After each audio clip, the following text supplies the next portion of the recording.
Hey guys, welcome to SS motor guide पर आप लोगों का स्वागत है। हम बात करने वाले हैं नई फोर्ड इको स्पोर्ट का मुकाबला न्यू जेन डस्टर और सिट्रोएन C3 एयर क्रॉस से होगा। यूरोपीय बाजारों में आने वाली नई जनरेशन फोर्ड इको स्पोर्ट के इंटीरियर में अधिक जगह मिलने की संभावना है, क्योंकि इसके प्रतिद्वंदियों में से एक नई डस्टर की लंबाई 4343 मिलीमीटर है। वहीं दूसरी प्रतिद्वंदी सिट्रोएन C3 एयर क्रॉस की लंबाई 4323 मिलीमीटर है। नई जनरेशन फोर्ड इको स्पोर्ट की सटीक लंबाई अभी घोषित नहीं की गई है, लेकिन उम्मीद है कि एसयूवी की लंबाई 4.3 मीटर से ज़्यादा होगी। बेहतर इंटीरियर स्पेस के अलावा बड़े आयाम एक मजबूत रोड उपस्थिति भी सुनिश्चित करेंगे। अगली पीढ़ी के फोर्ड इको स्पोर्ट के बाहरी डिजाइन और स्टाइल में भी बड़े बदलाव की उम्मीद है।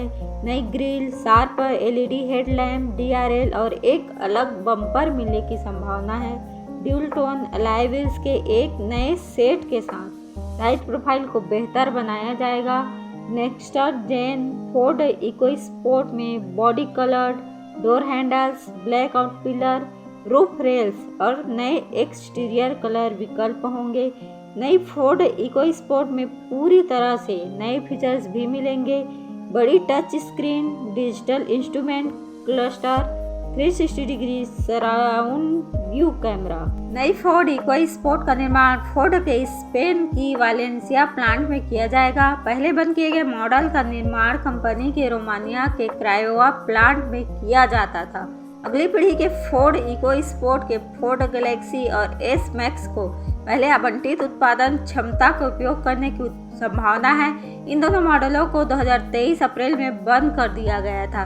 भारत की तरह फोर्ड इको स्पोर्ट कभी यूरोप में लोकप्रिय एंट्री लेवल एसयूवी विकल्पों में से एक थी।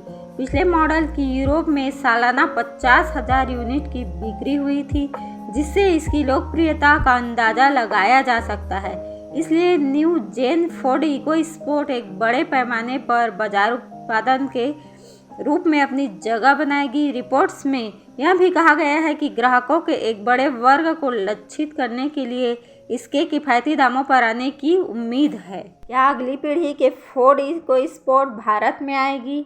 फोर्ड इको स्पोर्ट भारत में फोर्ड के लोकप्रिय मॉडलों में से एक थी। बहुमुखी प्रतिभा, बिल्ड क्वालिटी और दमदार परफॉर्मेंस के साथ गाड़ी की बिक्री शानदार रही।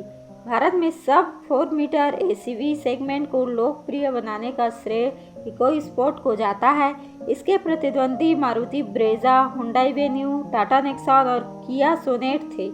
जब इन प्रतिद्वंदियों ने व्यापक फीचर सूची पेश करना शुरू किया तो इको स्पोर्ट धीरे धीरे पिछड़ गई। बाद में फोर्ड के भारत छोड़ने के साथ ही इको स्पोर्ट भी यादों में सिमट कर रह गए। फिलहाल फोर्ड ने अगली पीढ़ी के इको स्पोर्ट को भारत में लाने का अपने किसी इरादे का खुलासा नहीं किया है।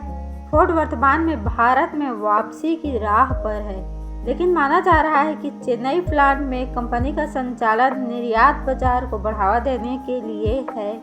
कंपनी ने अभी तक घरेलू परिचालन शुरू करने के बारे में कोई पुष्टि नहीं की है, लेकिन ऐसी अफवाहें हैं कि फोर्ड अगले साल से CBU मॉडल पेश करने की योजना बना रही है।